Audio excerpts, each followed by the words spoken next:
Welcome to Behind the Story, where we discover the story behind your favourite stories. My name's Lisa Renee from the CoLab Press, and I'm also a contemporary romance author.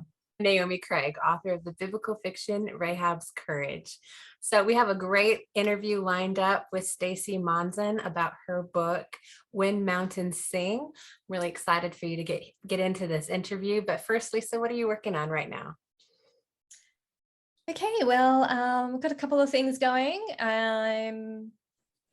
Last time I was on there, we were talking about how I've got this rom-com I've got to write 25,000 words, and I was wondering, should I use my existing series, because this is going to be in first person point of view present tense. So most Christian fiction is, third person point of view, guy and a girl, sort of chapter, and then it's past tense. So yeah, so it's getting my head around. I've started to do a couple of chapters, but I'm going to do some different characters, but it's going to be linked to the same world. So it's going to be spin-off my rom-com series, Christian rom-com series. So there will be Mrs. Baxter will be in there.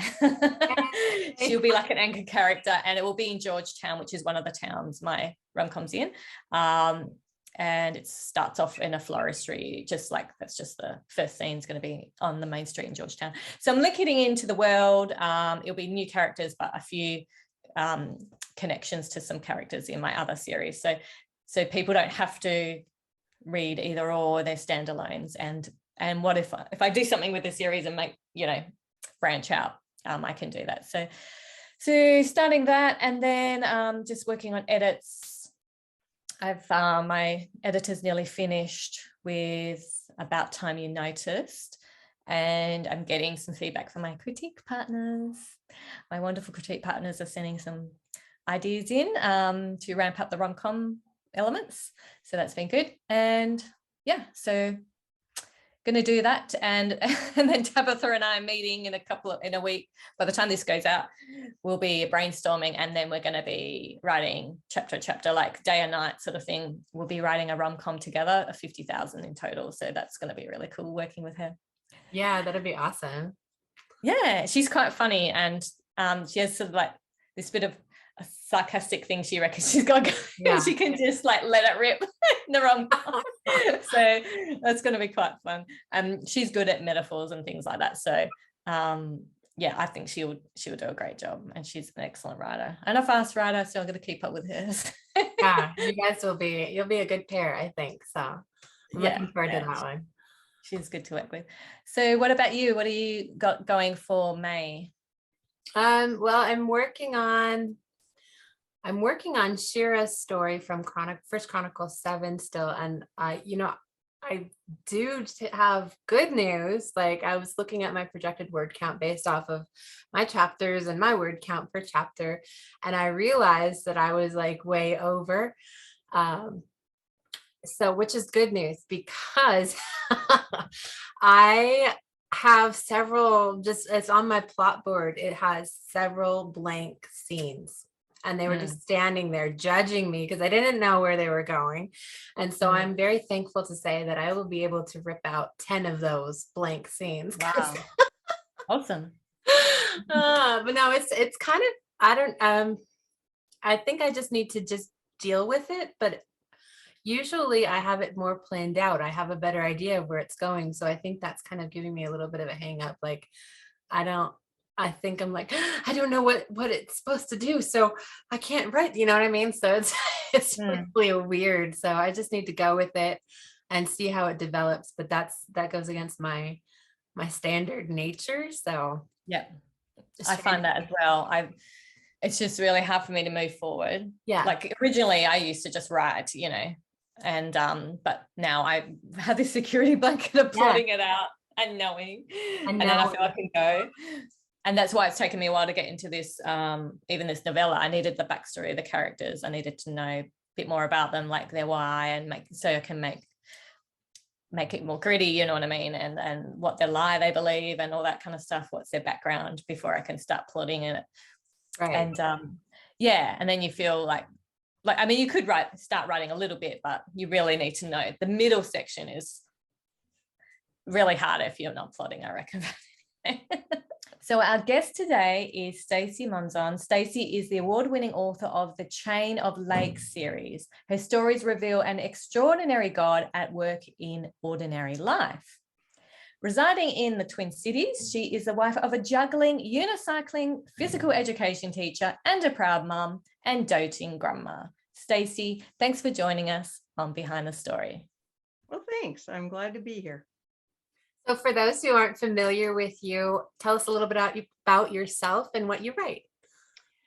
All right. Well, I write inspirational Christian fiction. I am doing some has been romance and some has been women's fiction. So I kind of do both. I tend to always have some relationship in there. So it's probably more women's fiction with a romantic thread, but it's all falls into that category. It's all based on how God views us and how we need to view ourselves through that. And so that shapes the stories, and they all tend to have the same kind of feel to them, but that's the underlying theme. So I think every single book. Excellent. So we're featuring When Mountains Sing today. When the truth cost her everything, she thought there was nothing left to lose. We've got Camry Chris says, Monzon writes with excellence and tenderness as she weaves biblical principles into the hearts of her characters. And I am all the better for it. Another exceptional story. So tell us what sparked this particular story. I had an idea. First of all, I love the mountains. I live in Minnesota, so we don't have any. But our favorite vacation spot has been Lake Tahoe, and the idea of putting a story in the mountains has just always been something I've wanted to do. And then I had this I think I had run across some stories a while ago, people finding out that they were adopted at a later age. And I got to thinking, what if a whole family found out that they were not who they thought they were? And we went on a trip, the last trip we've had out to Lake Tahoe, and it kind of all started falling together. And that was just one of the ways I got so inspired by the mountains and being out there, the story started falling into place. And I thought, well, what better place than, so she doesn't start there. She starts in Minnesota, but then most of the story is out there. That's lovely. I love the mountains too. Colorado, and it's just so pretty and peaceful. Yeah. That's, some people are ocean people. I am definitely a mountain person. I agree. So who did you write this book for? Is there someone you had in mind and on your heart as you're going through this journey? Really just women. So many women I know struggle with identity and who are they and how do we try to fit into what the world tells us we should be and how we should look. And her struggle is that she was always so different growing up because she loved the outdoors, and that just wasn't a thing for her friend. Well, not her lack of friends, but she wasn't accepted because she didn't fit the norm. And so for just women in general, how do you find out who you are and then live that the best way you can? Excellent. Is there a common theme in your books? It seems to be all around identity and who we are, who God created us to be, and how unique that is. And so often what we see as different or odd is just another unique quality that allows that person to fill that spot in the world. And so each one, in the Chain of Lakes stories, the first story, Shattered Image, she was a model and suddenly she was fired and she's no longer a model. Well, who am I if it's not about my face? Another one is about the Dance of Grace, is about a gal who was a dancer and lost her leg. And so things like that where we think we know who we are in one way, and yet when things go upside down, we find out who we really are inside, and that's what we did, as opposed to that's who we are. Now, going back real quick, just a little vocabulary thing. Can you tell us, for those who might not know, what's the difference between a women's fiction and a romance? Because you said your women's house has the romance thread in it. So for those who might not know, can you explain that a little bit? Sure. Women's fiction is really about the woman's journey. It can be first person or third person, or people write it different ways, but it's not about so much the relationships or the outer part of her life, but it's the inner journey she's on. May have romance, may not have romance. They can look different, and yet it's really about that central character. And primarily was the foundation of that was the total foundation of When Mountains Sing. There was not supposed to be a guy in it. And then as I wrote it, this guy kept popping up, and it was like, no, get away. And it just eventually evolved, but that still wasn't the theme. It didn't alter her journey, because her journey was to find her biological father, which was a surprise to find out that her dad wasn't that person, and how that changed and how she became able to accept who she was. He helped her on that journey, and it has kind of a happily ever after ending, but the journey is about her, where romance is always about the two individuals. It's about their journey as individuals, but mainly as a couple. And so it's watching their romance unfold, and whatever that looks like, but it's about the two people more than just one. That's an excellent description. Thanks for sharing that. What would you like your readers to come away with after reading your books? To just know how special they are. Doesn't matter what they look like. Most of us don't look like supermodels. Supermodels don't even look like supermodels. It's who we are, not what we do. It's not how we look. It's how we live our life with the people around us. So I want people to just read the book, and if they don't have a relationship with Christ, I want them to be interested in, like, how did faith help her get through that? I don't have that. So I wonder how do I get that kind of faith? If they do have a faith, Christian faith primarily, how are they living out that faith? And how are they being true to who God made them and finding their spot in the world? If that makes sense. Yes, that makes sense. So are you marketing it as a Christian fiction and hoping, or do you think like there are non-believers coming in and reading your books, or is it sort of marketed as a Christian fiction?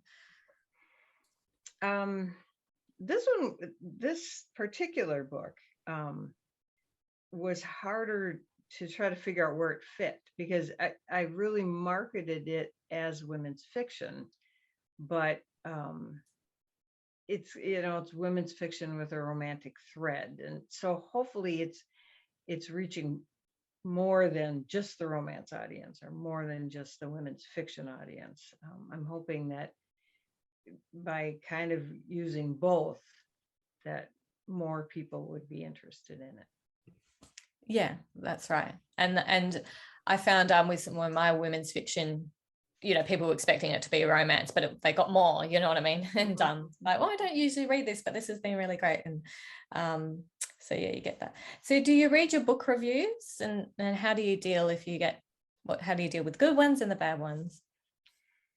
I do. They always tell you, don't read the book reviews, don't read it. And I have been very fortunate. I got a 2-star review on one of my books, and it was because the whole book didn't download, but it was a good story. But I'm not sure. I didn't get the whole book. That's not a review, go reload it or something. But I get encouraged by the good reviews, and I really haven't had, I just think people are being very kind. I haven't had really scathing reviews. And so people say, I didn't like the way she handled that. I tend to write, which is weird, better guy characters than girl characters. And so they always like the guy, but they sometimes can say, well, she was a little rough or whatever. And I try to keep that in mind as I go forward. Okay, I got to work on having more likable female characters, at least at the beginning. And I don't know if I believe people who say they don't read their reviews. I think we all want to know, what do people think, and that we write for them. And if I'm not scratching your itch, I write because I write, but also because I want to share my message with people. So if they're all going, ugh, then I'm obviously not doing that. So I read them, but then, then I move on. And if you don't like it, you don't like it. That's okay. There are a lot of famous books I don't like. Well, that doesn't make them a bad book. It's just a book I don't like. So I try to go in with that attitude, not, personally think it's an attack on me or something. Well, that's bringing us to our midpoint engagement question. And actually, I love that. So if you are a book reviewer, we would love for you to just leave the link of your latest review in the comments. It helps the author so much. You can tell we can gauge where we're going off of it, but it also it helps algorithms and all kinds of sciencey things that I probably don't fully understand, but reviews are so important. So if you are a book reviewer, please make sure to leave a link or at least a comment of the latest book that you reviewed in the comments below. So Stacy, what is something a little bit on your personal side now? What is something fun or quirky that may or may not impact your writing? I'm very quirky, but of course, can I think of something? No. I know there's a term for it. I'm an extroverted introvert. And when I tell people, I score as an introvert, no, you're not. Well, I can talk a blue streak when I'm comfortable with people, but I don't like a big crowd. If I have to speak, I can make myself do those things, but I like to be alone. And some people are like, I hate being alone. I'm like, no, I once in a while go out into the world and meet with people, but otherwise I'm totally an extroverted introvert. So whatever that term is, I can't remember. I can kind of relate to that. I think I've become more of an introvert being a writer because you just want to read books and write books, and that's a bit antisocial. But you need to get out to see the world and experience life to put it into your books. Yeah. So if you could describe yourself in 3 words, what would they be? Funny. People tell me I'm funny, but I think a lot of times it's accidental because I've told people I don't want a funeral. I just want people to sit around eating M&Ms and tell stories about me, because I just tend to be the entertainment, because I'm either falling off of something or tripping over something or saying, some bizarre thing. And Christ follower, if you put a hyphen in there, that's one word. We'll allow it. And grandma, that's not a descriptor, but it kind of is, because when I became a grandma, it just changed everything. And the best thing in the world. You guys are too young, but trust me, it's cool. Lisa's not that far away. Her oldest is getting married here this in September. I'm hoping for grandbabies in a couple of years. It's just the best. Wait. So what are your hobbies outside of reading and writing? Grandbabies. That's kind of my hobby, is my grandbabies. We have a unique living situation, and so we are now living with my daughter and her family. Um, and we all kind of bought a home together. It's their home, but we bought it with the idea that we would live with them. My husband has a rare form of dementia, and so we did it for that purpose, so they could help me. But also, they have 4 kids so far, and they're 8, 6, 4, and about 20 months. And so it's interesting to be living in a home with them. We just got a bunch of baby chicks, so that's a new experience. So for me, I don't know if it's a hobby, but it's just kind of reliving through them now, because you're raising your kids, you're so focused on that, and now I get to back off and just have fun and see the baby chicks through their eyes and see life through them. So probably doesn't count as a hobby, but it's what I do with my free time. Sounds awesome. It I love actually it. it is. It's kind of a sanity saver. Yeah, that's great. It's good to have your family around you. What inspired you to start writing in the first place? I have always written. I'm one of those people that just have always written. When I was little, I'd write anything. I'd write long notes to my mother, and then she'd save some and I'd read them later, and it was hysterical. I said, "Oh my gosh, I was the most dramatic kid. Mother, I love you, blah, blah, blah." And I'd write all these long things. And then I started writing stories, and um, I just, go outside and play. I can't. I got to write about this family, and so I've just always written. But then I got married and had kids and put it off. And then it's a whole different story, but I was home early from work. I had picked up my dad from an appointment and watched an Oprah episode. So this is how long ago this was.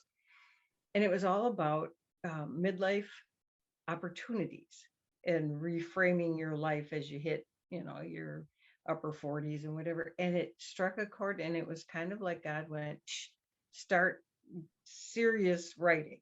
And so by the end of the show, my poor dad's sitting there and I'm crying, going, "God wants me to write. Oh my gosh, I have to write." And I signed up for a class at a local called The Loft, and took a how to write a novel, and off it went. And that was a number of years ago, shall we say. So I had not really ever thought about doing it to be published, but God changed that. I love that. That leads right into how your faith affects your writing. Do you see that it's the Lord's working on something in you as you're working on something in this story? Definitely. Whether it's sometimes it's writing in ways that help me kind of process things. I mean, not big dramatic things, but as I write different issues that they're having or whatever, it gives me a chance to kind of go through it myself, and think, "Oh, how would I react to that?" And then I think, "Oh, I'm glad it's them and not me." But also that God just has been very present in my writing, in the people I've met, in how things have played out.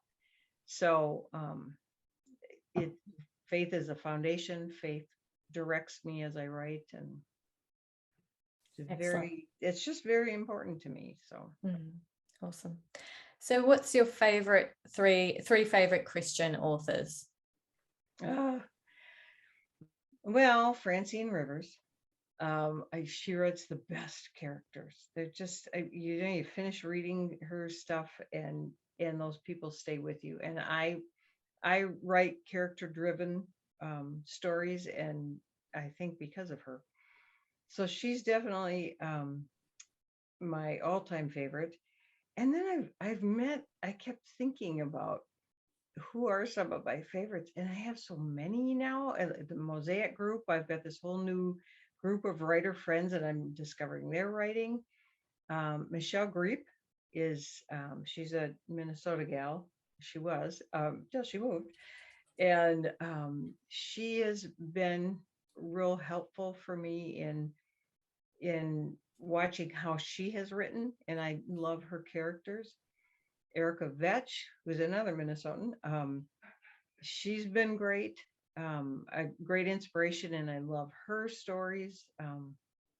So, and Sharon Hank and Julie Clausen, and Gabe Meyer. There are a number of them that are current writers that I've really liked. But I would say Francine Rivers. I never can just give you three names. That's There's always got to be a commentary. well, that's all right. We love that. We love getting to know you and what makes you write better too. So rewind back to that Oprah show. What would be something that you would tell yourself now? What would you tell first beginning Stacy? What about writing? This is going to be a journey. It's going to be a long journey. But you just follow your heart. If that is who you are, if you want to write, then you write, and you write what you need to write, not to what's trending, not to the big topic of the day or whatever, but write whatever God puts on your heart. And then he has to take care of the results of that. I could market my heart out, which I absolutely hate. But it's still up to God to get it in the right hands of the readers who need it. And I had a gal write me, and she said, I was going through a divorce and I read your book, and it became like my Bible. And I thought, it is fiction, but it was the sweetest letter. And she said some of the scripture that you wrote and the journey they were on just really helped me. So my advice to people is write what God puts on your heart, not what you think will get you published. God will worry about that part. So you're working with the Mosaic Collection, some other authors, Christian authors. Tell us what your next work in progress is. Because of my living situation, it's been hard to focus on writing. I keep trying, and I figure at some point I'm going to have a big breakthrough. When I wrote When Mountains Sing, it's a series, and the next book, When Valleys Mourn, I'm kind of doing it in fits and starts. I really want to get that story out. And so in the meantime, I wrote the sequel to When Mountains Sing as a anthology story, one of the Christmas Mosaic anthology, and that was the epilogue to When Mountains Sing. And then I ended up writing the prequel to it, which was kind of getting to know the male character. And I found that I should have done that first. Writing the sequel gave me the segue into book 2. It kind of set it up, so we knew the second sister is going on her journey, and so those are the things I'm trying to work off of what I've already done with that, so I can get this next book written. It's written in fits and starts, but it's coming. I think sometimes I feel like the Lord needs to work us through something before our brains and our hearts are ready to go with the story. So it'll come. He'll be faithful with that one for you, for sure. I sure hope so. That's the plan. Every once in a while I'm like, hello, I'm still down here. Don't forget me. I'm still waiting on a story. Yep. Open arm. My fingers are ready. Just get me going. Oh goodness. So thank you. Where can our readers and our viewers find you online, Stacy? I am on Amazon as Stacy Monson. Luckily, my name is not real common, so you can follow me on Amazon. I'm on BookBub, Goodreads. I'm not a real Instagram kind of person. I should be, but also Facebook. I have Stacy M. Monson is my author page. And so I love interacting with people. I love hearing from people. I love just chatting about books and life and whatever. So I also have a website, which is surprise, stacymonson.com. So just put my name in there and you'll find me. Sounds easy. Well, we'll put the links in the show notes as well. Great. So thank you so much for joining us, Stacy, on Behind the Story. I just loved being here. Thank you.